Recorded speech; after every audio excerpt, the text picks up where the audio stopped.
तो हेलो दोस्तों, कैसे हैं आप सारे दोस्तों। आज हम अपने इस वीडियो में कुछ वायरल खबरों को देखेंगे कि किस तरह से हमारे ही देश में एक राजा रघुवंशी को कुछ ही दिन के बाद उनके पत्नी के द्वारा हत्या कर दिया जाता है। दोस्तों, शुरुआती दौर में तो कभी नहीं पता चला कि हाँ ये भी हो सकता है, ये भी अंकल सामने आ सकता है। दूसरी खबरों में देखेंगे कि किस तरह से बिहार विधानसभा चुनाव में एनडीए गठबंधन टूटेगा और नरेंद्र मोदी, चिराग पासवान एक दूसरे के आमने सामने आएंगे। और उसके बाद हम ये भी देखेंगे कि बिहार में गाड़ी पुलिस वालों को नहीं ले जाता है, पुलिस वाला किस तरह से गाड़ी को ले जाते हैं। इस सारी चीजों को हम लोग देखेंगे। तो चलो दोस्तों, बिना टाइम वेस्ट किए वीडियो को शुरू करते हैं। तो दोस्तों, अपना पहला पोस्ट यही है जिसमें आप देख सकते हो कि यही है सोनम रघुवंशी और राजा रघुवंशी। इन दोनों की शादी होती है और शादी होने के बाद, हालांकि ये दोनों इंदौर से हैं, शादी होने के बाद मेघालय घूमने जाते हैं और वहाँ जाने के बाद एक होटल में ठहरते हैं। ठहरने के बाद नेक्स्ट डे स्कूटी से जाने लगते हैं किसी बड़े पहाड़ी को देखे, झरने को देखने। और उसके बाद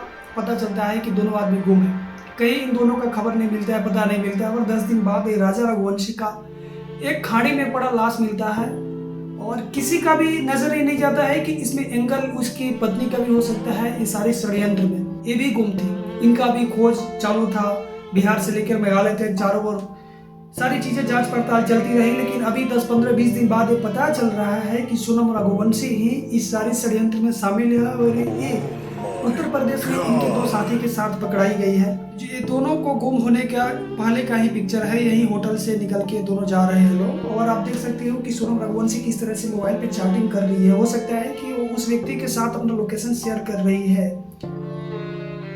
जिसको ये सुपारी दे चुकी है। मतलब कि देखो, ये सामने आ रहा है फुटेज और इस तरह से कयास लगाया जा सकता है कि हाँ ये एंगल भी सामने आ सकती है और ऐसा भी हो सकता है। अभी तो पूरी चीजें तो जांच पड़ताल करने के बाद ही समझ में आएगी, लेकिन डीजीपी के द्वारा यह कहा जा चुका है कि हाँ इस षड्यंत्र में इनकी पत्नी शामिल है। तो यही चल रहा है यार, क्या बोल सकता है। एक खबर निकल के आ रही है जिस खबर में ये दिखने को मिल रही है कि पूर्णिया में फर्जी थाना चलता था। किस तरह से उसको पहले हम लोग इस वीडियो को देखते हैं, उसके बाद समझ में आएगा कि एक्चुअली पूरा मामला क्या हो गया। कि बिहार का एक ऐसा जिला है जहां थाना ही फर्जी है और उसमें काम करने वाले पुलिसकर्मी शुद्ध रूप से फर्जी है। बस उनका काम था कि पुलिस की वर्दी पहने, रोड पर निकले, वाहन चेकिंग करे, पैसे ले और फिर चले जाए। इसके लिए बाजाप्ता उन्होंने एक सरकारी विद्यालय में बोर्ड लगाकर थाना खोलने का ऐलान कर दिया। उसमें थानादारी भी होता था। थानेदारी के तौर पर एक पुलिस की वर्दी में बैठा रहता था और बाकी लोगों को 20-20 हजार रुपए के वेतन पर पुलिस की नौकरी भी बांट रखी। पुलिस को भी रख लिया है। ग्राम रक्षा दल में आप लोग का बहाली हो जाएगा। कौन बोला? कहाँ का? ये कस्बा का रहने वाला है। क्या बोल के लिया? ये दीदी आप लोग इतना पैसा दीजिए, आप लोग का बहाली हो, मतलब इसमें ग्राम रक्षा दल में आप लोग का हो जाएगा और आप लोग का ये 22,000 रुपए सैलरी मिलेगा। इसको आप कैसे जानते हैं? सर, हम एनसीसी से जानते हैं, एनसीसी से जानते हैं इसको। अच्छा, उसको पैसा कैसे दे दिए?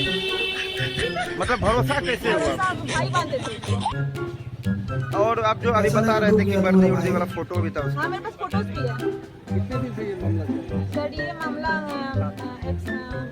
समथिंग ये 1 साल से चल रहा है। कितने दिन से शिकायत? इससे पहले भी वीडियो सामने आया था कि किस तरह से फर्जी एक दरोगा मिला था। इस पर जब आया था ना, और वायरल, काफी वायरल चल रहा था। और अभी खबर निकल के आ रही है कि बिहार में एक पुलिस चौकी ही खोल लिया गया है, वो फर्जी, और पैसा भी वसूला जा रहा है रोड पे निकल के बाइक सवारों से, हेलमेट की चेकिंग, ये सब। तो क्या कर सकते हैं यार बिहार का।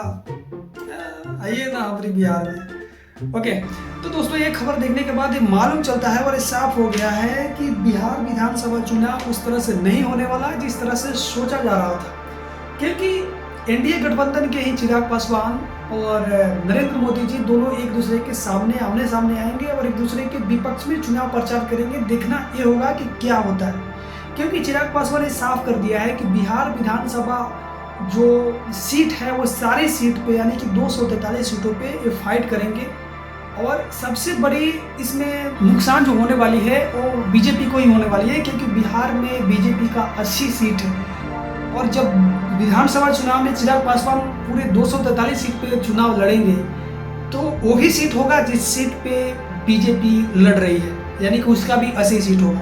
तो देखना बाकी है, लेकिन ये वीडियो में आप चिराग पासवान को देख सकते हो कि किस तरह से आज जब ये सवाल पूछा जाता है कि क्या चिराग पासवान बिहार से विधानसभा का चुनाव लड़ेगा तो हाँ, मैं बिहार से चुनाव लड़ूंगा। इतना हाफ क्यों रहा है चिराग भाई?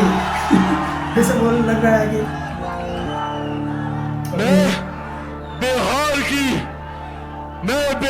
की 243 सीटों पर चुनाव लड़ूंगा।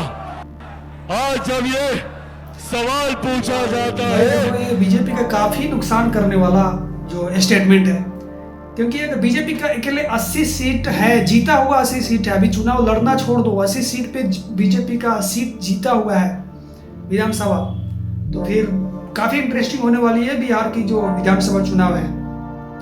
और एक और खबर है मेरे भाई बिहार से ही, जिसमें जो 112 का पेट्रोलियम गाड़ी है, पेट्रोलिंग गाड़ी है, जो पुलिस यहाँ से वहाँ घूमते हैं, पेट्रोलिंग करते हैं, सुरक्षा व्यवस्था तय करते हैं, लेकिन उनकी ही गाड़ी इस तरह से अगर जवाब दे दे, धक्का मारना पड़े, तो बिहार का जो भी लॉ एंड ऑर्डर है किस तरह से होगा, उसमें आप इस वीडियो में देख सकते हैं। वाह,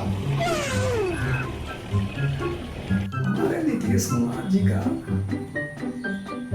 चलो चलो मारो मारो भाई, धक्का मारो। क्या होगा भाई, किस तरह से चोर चक्के पकड़े जाएंगे? क्राइम रेट इतना बढ़ रहा है। कुछ लोग यहाँ पे कहने आएगा कि भाई लालू यादव में तो उतना क्राइम रेट था। मैं कहाँ मना कर रहा हूँ भाई, लेकिन जिस तरह से दुनिया, इंडिया मॉडर्न हो रहा है, जिस तरह से डेवलप हो रहा है, उस तरह भी तो डेवलप होना चाहिए बिहार को भी। अब इसको हम लोग 1970, 80, 90 की तुलना थोड़े कर सकते हैं कि उस समय वैसा था तो आज भी वैसा होना चाहिए। ठीक है, उस समय कैसा था कैसा नहीं था, लेकिन आज तो थोड़ा सुधार किया जा सकता है। और ऐसा नहीं कि मैं टारगेट सिर्फ इस गाड़ी को लेकर ही कर रहा हूँ, क्योंकि हाँ हो सकता है कोई भी बड़ी से बड़ी अच्छी से अच्छी गाड़ी किसी भी सड़क पर बंद हो सकती है, इसमें कोई दो राय नहीं है। लेकिन बिहार की जो कानून व्यवस्था को देखते हुए जो बात कही जानी चाहिए, मैं वही बात कर रहा हूँ।